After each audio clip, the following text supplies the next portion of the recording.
Jean Dubois fixait l'avis d'expulsion placardé sur la porte de son atelier de réparation au port de la Plume, se demandant comment il allait annoncer à sa fille qu'il ne pourrait plus l'aider à payer ses prêts pour l'école d'infirmier. 3 ans après avoir perdu sa femme adorée, Marie, ce mécanicien de 60 ans luttait pour maintenir son entreprise à flot, travaillant seul dans un port délabré où plus personne ne venait. Lorsqu'un yacht lourdement endommagé, sur lequel 3 équipes de réparation professionnelles avaient jeté l'éponge, accosta avec une panne de moteur, Jean sut qu'il aurait dû refuser. Le bateau appartenait à Valérie Leroy, une riche magnate du transport maritime qui n'attendait rien de ce vieux mécanicien. Mais Jean avait passé sa vie à réparer des moteurs considérés comme irréparables. Il écouta le moteur et perçut ce que les experts avaient manqué. En 1 heure à peine, avec des matériaux de récupération et 30 ans d'expérience, il le fit redémarrer. Quand Valérie lui demanda combien elle lui devait, Jean haussa simplement les épaules et dit qu'il était heureux d'aider. Ce qui se passa ensuite restaura votre foi en la bonté humaine. La réaction inattendue de Valérie allait-elle changer la vie de Jean pour toujours? Continuez votre lecture pour découvrir la suite de cette histoire émouvante. Le soleil matinal projetait des ombres longues et mélancoliques sur les quais du port de la Plume tandis que Jean Dubois faisait tourner l'alliance de Marie à son doigt, une habitude nerveuse qu'il avait prise au cours des 3 années écoulées depuis son départ. La simple bague en or flottait désormais sur sa main calleuse, mais il ne pouvait se résoudre à la faire ajuster, tout comme il ne pouvait se résoudre à changer la plupart des autres choses de leur vie commune. L'avis d'expulsion bruissait dans la poche de sa veste alors qu'il parcourait le chemin familier de sa maison de campagne à l'atelier. 30 jours. C'était tout le temps qu'il lui restait avant que la banque ne mette un terme à tout ce que lui et Marie avaient construit ensemble. Le port de la Plume avait été leur rêve commun, acheté avec leurs économies et un acte de foi en 1987. Marie tenait les comptes pendant que Jean faisait des miracles avec des moteurs que d'autres mécaniciens avaient déclarés morts. « Bonjour, Jean. » lança le vieux Pierre depuis sa chaise de jardin usée, stratégiquement placée entre la pompe à carburant et la cafetière commune. À 73 ans, Pierre Dupont était au port de la Plume depuis plus longtemps que Jean n'en avait été le propriétaire. Son langoustier, la fierté de Sophia, était à sec pour l'hiver, mais Pierre se présentait chaque matin comme une horloge, avec son thermos, son café et un stock inépuisable d'histoires sur le bon vieux temps où le port grouillait d'activité. « Bonjour, Pierre, » répondit Jean, sa voix rauque comme celle de quelqu'un qui avait passé des décennies à respirer l'air salin et les fumées de diesel. Matinée calme. Trop calme, si tu veux mon avis. Les yeux perçants de Pierre scrutèrent le visage de Jean. Tu as l'air épuisé, mon ami. C'est quand la dernière fois que tu as mangé un bon bœuf bourguignon? Jean écarta la question d'un geste de la main. La vérité, c'est qu'il survivait grâce au café et à ce que Sandrine parvenait à lui glisser au bistrot quand elle pensait qu'il ne regardait pas. Chaque euro économisé était un euro qu'il pouvait envoyer à Manon pour ses frais d'école d'infirmier, même si cela ne suffisait plus. La porte de l'atelier grinça sur ses gonds lorsque Jean la poussa. L'odeur familière d'huile de moteur, d'air salin et de vieux bois l'enveloppa comme un manteau usé. Cet espace avait été son sanctuaire pendant 37 ans, rempli d'outils qui racontaient l'histoire de chaque réparation, de chaque nuit passée à tenter de redonner vie à des moteurs agonisants. Une photo de Marie lui souriait depuis son bureau, entourée des outils de précision qu'elle lui avait offerts pour leur 20e anniversaire de mariage. Des outils d'anniversaire, les avait-elle appelés en riant de sa propre blague. Pour que tu puisses continuer à tout réparer pendant encore 20 ans. L'ironie de la situation ne lui échappait pas. Marie était la seule chose qu'il n'avait pas pu réparer. Son téléphone portable vibra contre sa hanche. Le nom de Manon s'afficha sur l'écran fissuré, et Jean sentit sa poitrine se serrer. Leurs appels hebdomadaires étaient devenus des exercices de tromperie mutuelle. Elle prétendait que l'école d'infirmier ne l'écrasait pas de dettes. Il prétendait que le port ne sombrait pas dans le rouge. « Salut, ma chérie. » Il s'efforça de mettre de la bonne humeur dans sa voix. « Papa, salut. Je pensais justement à toi. » La voix de Manon portait cette lassitude caractéristique de quelqu'un qui jongle entre des études à temps plein et un travail à temps partiel. « Comment ça va au port? »« Oh, tu sais, affairé comme toujours. » Le mensonge venait facilement maintenant. « Et tes cours? Toujours la meilleure en pharmacologie? » J'essaie. « Papa, je me disais que je devrais peut-être prendre un semestre sabbatique, trouver un travail à plein temps, t'aider un peu. » Absolument pas. La voix de Jean devint tranchante. Ta mère nous entrait tous les deux si tu abandonnais. Tu deviendras l'infirmière que ta mère a toujours su que tu pouvais être. Mais, papa. Pas de mais, Manon. Tu te concentres sur tes études. Ton vieux père est plus résistant qu'il n'en a l'air. Après qu'ils eurent raccroché, Jean s'effondra sur sa chaise de travail et enfouit son visage dans ses mains. Manon ne savait rien de l'avis d'expulsion. Elle ne savait pas qu'il avait dû emprunter sur l'assurance vie de Marie pour payer ses frais de scolarité du semestre précédent. Elle ne savait certainement pas qu'il vivait des repas de charité de Sandrine et de la sollicitude inquiète de Pierre. L'âge d'or du port remontait à l'époque où le port de la Plume était un port de travail pour la flotte de pêche locale. À cette époque, 40 bateaux étaient amarrés au quai, et l'atelier de Jean était occupé de l'aube au crépuscule. Marie lui apportait souvent des sandwichs et du thé glacé, restant pour organiser le stock de pièces pendant qu'il travaillait. Il parlait de projets d'expansion, du centre d'éducation maritime qu'il voulait construire, de l'héritage qu'il laisserait. Mais l'industrie de la pêche s'était déplacée vers des ports plus profonds. Les plaisanciers préféraient les marinas avec de meilleures installations, et le port de la Plume s'était lentement vidé. Il ne restait plus que 7 bateaux à l'année, dont les propriétaires étaient plus nostalgiques que pratiques. Jean faisait les travaux qu'il pouvait. Hivernage des moteurs, réparation des pompes, rapiessage des coques, mais ce n'était pas assez pour suivre les coûts d'entretien et les impôts fonciers croissants. L'atelier lui-même racontait une histoire de déclin progressif. Des fuites dans le toit avaient laissé des taches de rouille sur ses coffres à outils. Le palan de plafond était hors service depuis 2 ans. La moitié des néons étaient grillés, et Jean n'avait pas les moyens de les remplacer. Pourtant, d'une manière ou d'une autre, dans cet espace en décomposition, il continuait à accomplir des miracles qui laissaient les autres mécaniciens perplexes. Jean Dubois peut réparer une montre suisse avec un marteau et une prière, se vantait Marie auprès de quiconque voulait bien l'écouter. Elle n'avait pas tout à fait tort. Jean avait une compréhension intuitive des systèmes mécaniques qui transcendait la formation formelle. Il pouvait diagnostiquer un problème au son, au toucher, par un 6e sens indéfinissable qui semblait presque surnaturel à ceux qui en étaient témoins. La légende locale racontait la fois où Jean avait diagnostiqué un problème de boîte de vitesse sur un yacht simplement en observant la façon dont il se déplaçait dans l'eau.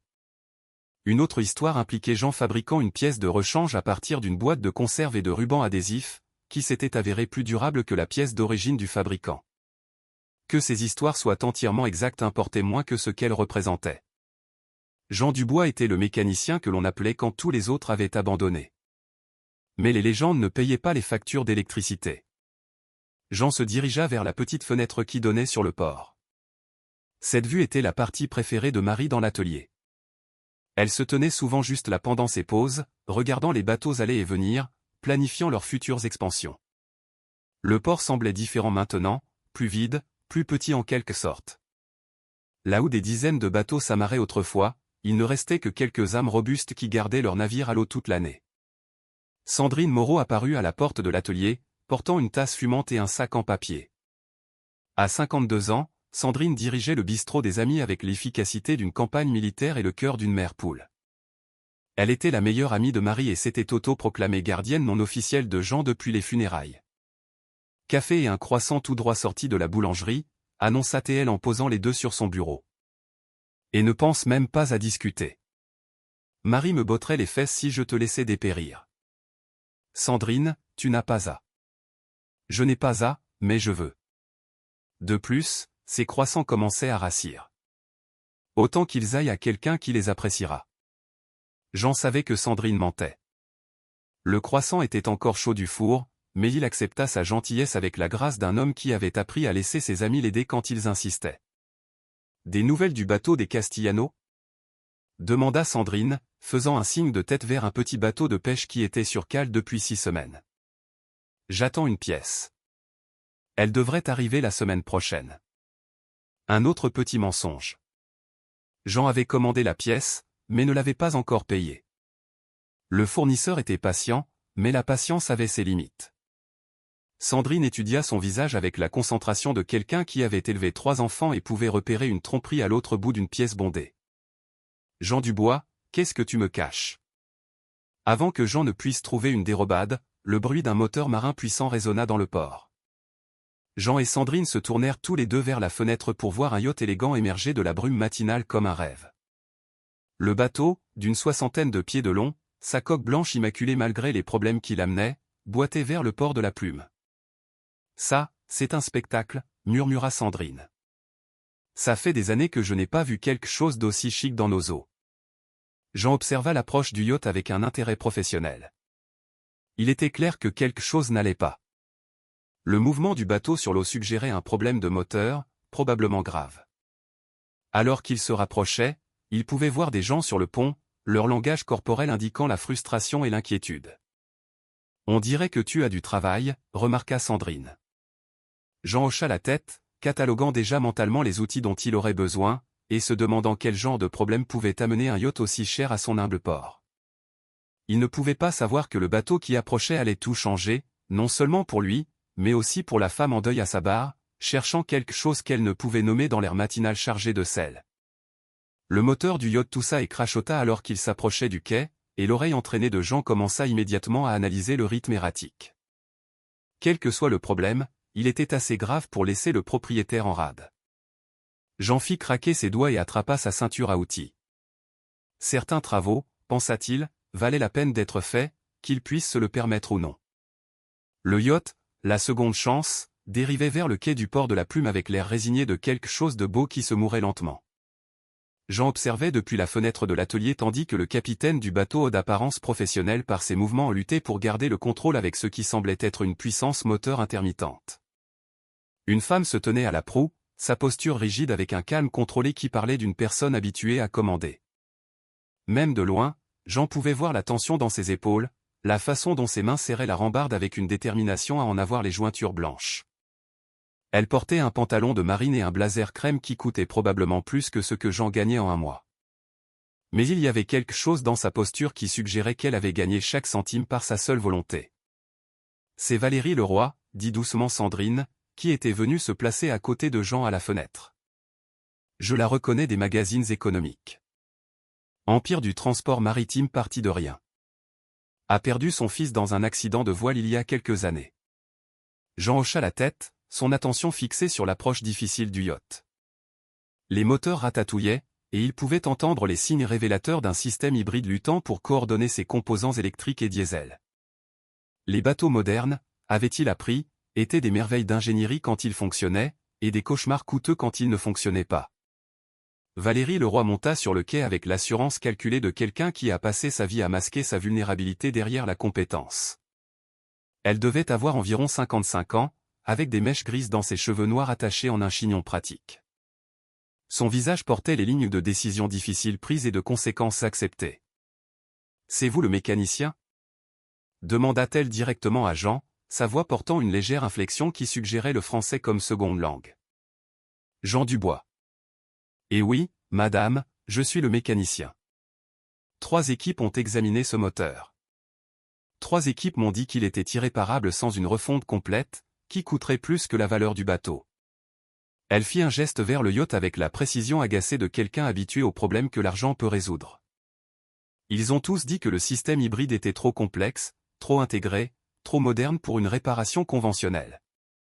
Jean étudia son visage, voyant au-delà de l'extérieur contrôler la fatigue sous-jacente. « Mais vous ne les croyez pas. Je n'accepte pas facilement l'échec, monsieur Dubois. » Jean comprenait ce sentiment. Il avait bâti sa réputation en refusant d'accepter l'échec, en trouvant des solutions là où d'autres ne voyaient que des problèmes. « Puis-je jeter un œil » L'expression de Valérie changea légèrement, révélant la première lueur d'espoir que Jean avait vue depuis son arrivée. « Le dernier mécanicien m'a facturé 800 € juste pour me dire que c'était sans espoir. Je ne facture pas pour jeter un œil. » Quand Jean monta à bord de la seconde chance, il sentit ce changement familier de concentration qui accompagnait l'approche d'un nouveau défi mécanique. Le pont du yacht était impeccable, ses aménagements témoignaient à la fois de la qualité et du soin. Mais sous la beauté de surface, Jean sentait la frustration d'une machine en difficulté. La salle des machines racontait une histoire de complexité moderne. Le système hybride mariait un moteur diesel traditionnel avec des moteurs électriques, des injecteurs de carburant contrôlés par ordinateur et suffisamment de câblage pour remplir un petit magasin d'électronique. Jean pouvait comprendre pourquoi d'autres mécaniciens avaient jeté l'éponge. Le système nécessitait un équipement de diagnostic spécialisé que la plupart des ateliers n'avaient pas. Mais Jean avait appris il y a longtemps que les ordinateurs peuvent mentir, que les capteurs peuvent tomber en panne, et que parfois les systèmes les plus sophistiqués échouent de manière surprenante et simple. Il posa son oreille contre le bloc moteur et écouta. Le composant diesel semblait sain. Bonne compression, démarrage régulier. Le problème résidait dans l'intégration entre les systèmes électriques et mécaniques. Jean passa ses mains le long des faisceaux de câbles, sentant la chaleur, les vibrations, les connexions lâches. Valérie observait depuis la trappe, sa présence à la fois respectueuse et tendue. La première équipe a passé 6 heures avec des diagnostics informatiques. La deuxième voulait remplacer tout le système électrique. La troisième m'a suggéré de le vendre à la casse. Jean ne dit rien. Son attention était concentrée sur une partie particulière de la salle des machines où le coupleur de puissance principal reliait le moteur diesel à la transmission électrique. Le coupleur semblait intact, mais quelque chose dans son montage le dérangeait. « Monsieur Dubois ?» La voix de Valérie portait une pointe de nervosité. « Est-ce que tout va bien ?» Jean se redressa, s'essuyant les mains sur un chiffon.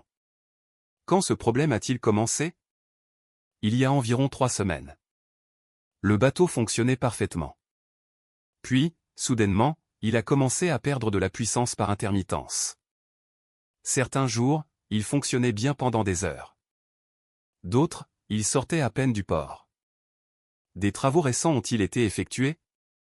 Modifications, réparations, entretien? Valérie réfléchit un instant. Le bateau a été mis à sec pour une peinture de coque il y a environ 1 mois. Procédure standard. Ils le font chaque année. Jean hocha la tête et retourna dans la salle des machines. Les chantiers navals avaient l'habitude de tout trop serrer, et les systèmes hybrides étaient particulièrement sensibles aux vibrations et aux problèmes d'alignement. Il suivit le système de montage du coupleur du moteur électrique et trouva ce qu'il cherchait, une entretoise qui avait été comprimée au-delà de sa tolérance, créant un léger désalignement qui perturbait l'équilibre délicat du système.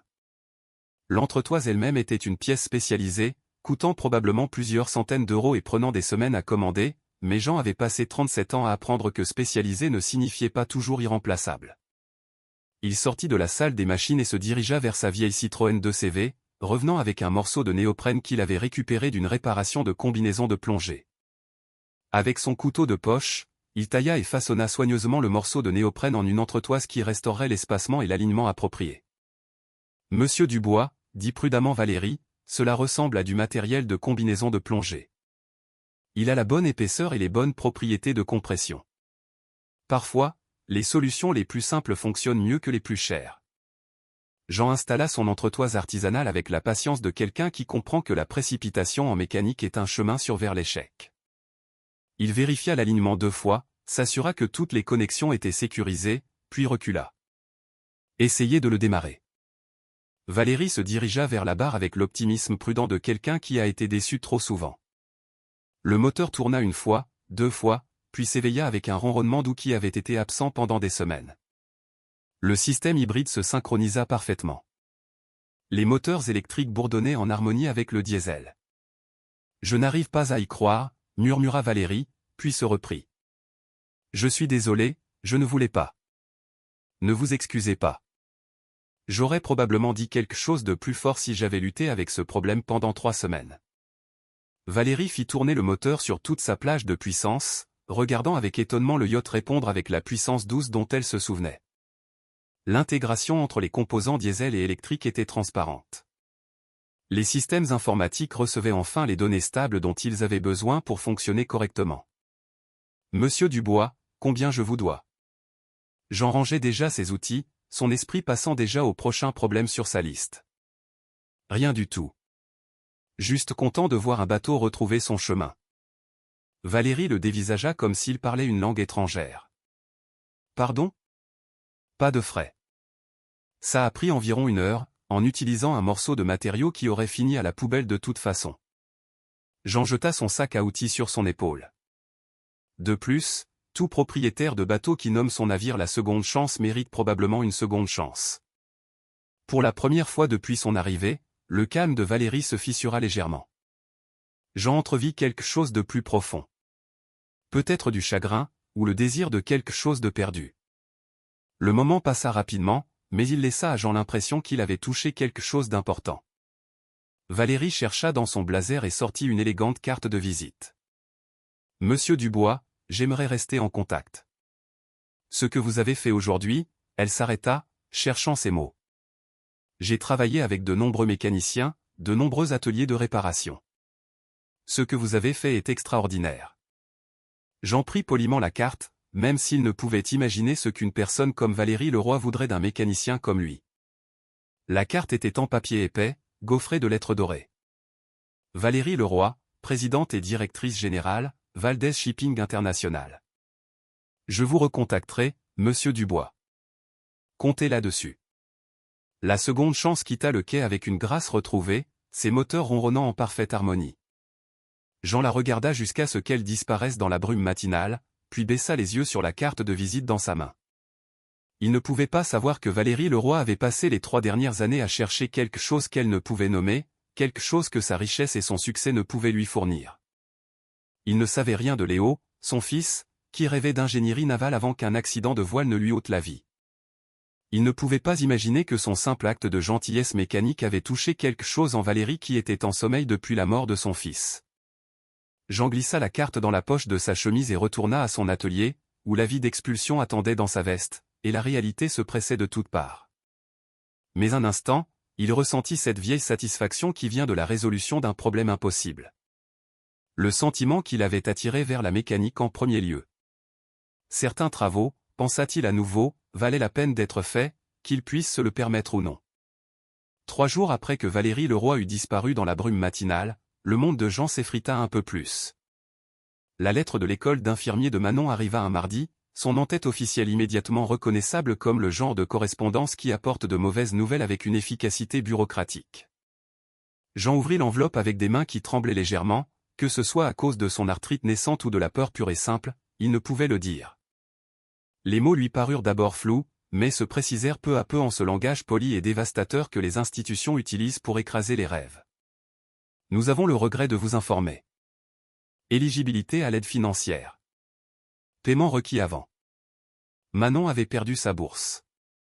Une formalité complexe concernant les heures de crédit et le statut académique que Jean ne comprenait pas entièrement, mais le résultat final était brutalement clair. 8 000 € dû immédiatement, ou Manon serait retirée du programme d'infirmière pour lequel elle avait travaillé si dur. Jean s'effondra sur sa chaise de travail et fixa la lettre jusqu'à ce que les mots se brouillent. 8 000 € auraient aussi bien pu être 8 millions. Le compte bancaire du port contenait peut-être 300 €, et cet argent était déjà réservé pour le paiement de l'assurance du mois prochain. Ses économies personnelles avaient été épuisées depuis longtemps, sacrifiées pour maintenir Manon à l'école et le port à flot. La police d'assurance vie de Marie représentait son seul actif de valeur restant, mais il avait déjà emprunté dessus 2 fois. Jean sortit son téléphone et appela la compagnie d'assurance, sachant ce qu'il allait entendre, mais ayant besoin de confirmer ses pires craintes. « Je suis désolé, monsieur Dubois, dit la représentante du service client avec une sympathie bien rodée, sur la base de vos prêts précédents, vous avez atteint le montant maximum que vous pouvez emprunter sur la police. Tout prêt supplémentaire nécessiterait. » Jean raccrocha avant qu'elle ne puisse expliquer les exigences supplémentaires qu'il ne pourrait pas satisfaire. Il resta assis dans l'atelier silencieux, entouré d'outils qu'il avait fidèlement servis pendant des décennies, mais qui ne pouvaient résoudre ce problème particulier. Son téléphone vibra avec un message de Manon. « Papa, on peut parler ce soir ? J'ai quelque chose d'important à discuter. » Le cœur de Jean se serra encore plus. Manon était trop intelligente pour ne pas remarquer quand les frais de scolarité étaient en retard, trop perspicace pour ne pas sentir que quelque chose n'allait pas. Il avait essayé de la protéger de ses pires problèmes financiers. Mais la façade s'effondrait.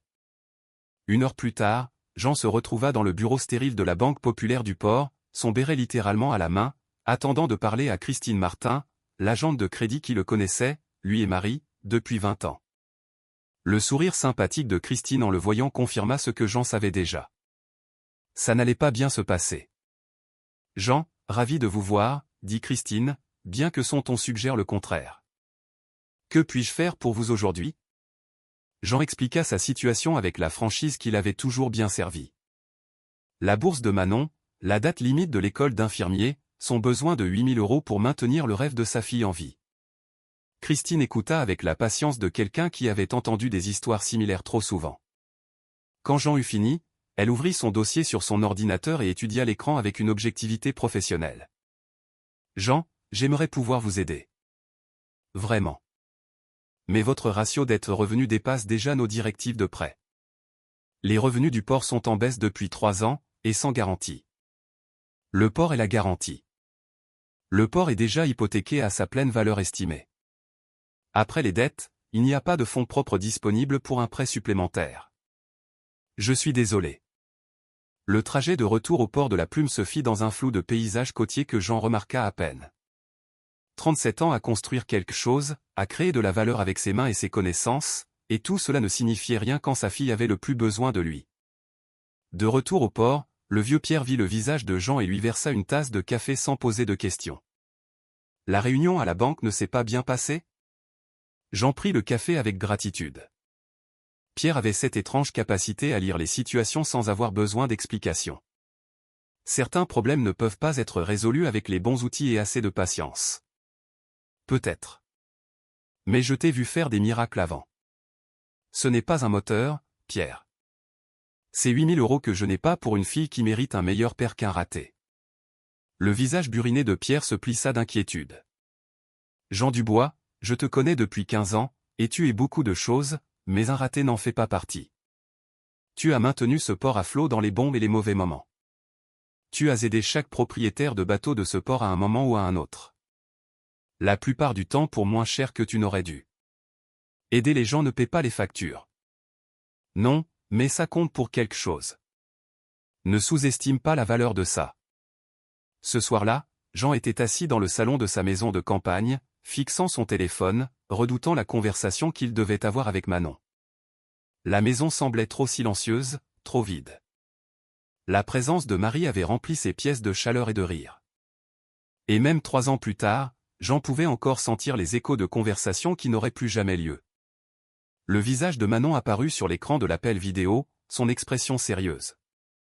Même à travers la connexion pixelisée, Jean pouvait voir l'inquiétude dans ses yeux.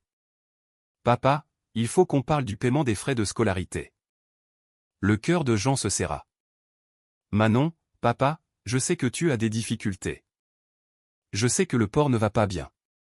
J'ai réfléchi et je veux prendre un semestre sabbatique, trouver un travail à plein temps, t'aider à te remettre sur pied. » Absolument pas. Les mots sortirent plus brusquement que Jean ne l'avait voulu. Ta mère nous entrait tous les deux si tu abandonnais. Tu deviendras l'infirmière que ta mère a toujours su que tu pouvais être. Mais papa, la bourse. Je trouverai un moyen. J'en trouve toujours un. Manon étudia son visage à travers la caméra avec la concentration qu'elle avait héritée de Marie. Papa, quand maman était malade, tu m'as dit qu'accepter de l'aide n'était pas la même chose qu'abandonner. Tu te souviens? Jean s'en souvenait. Il avait dit ces mots pour convaincre Manon de laisser les voisins aider avec les repas et les tâches ménagères pendant les derniers mois de Marie. L'ironie de voir ses propres mots lui être renvoyés ne lui échappa pas. C'est différent, ma chérie. En quoi est-ce différent? Jean ne pouvait pas répondre honnêtement à cette question sans admettre que sa propre fierté l'empêchait de demander l'aide dont il avait désespérément besoin. Il termina l'appel avec des promesses qu'il n'était pas sûr de pouvoir tenir et des assurances qui sonnaient creux même à ses propres oreilles. Tard ce soir-là, Jean marcha jusqu'au bout du ponton principal du port, où l'eau clapotait doucement contre les pilotis, et les lumières du port créaient des reflets dansants sur l'eau sombre. C'était toujours son lieu de réflexion, l'endroit où il venait pour résoudre des problèmes qui semblaient impossibles. Les bijoux de Marie étaient dans le tiroir de sa commode, sa bague de fiançailles, le collier de perles que sa grand-mère lui avait donné, les petites boucles d'oreilles en diamant que Jean avait achetées pour leur 10e anniversaire.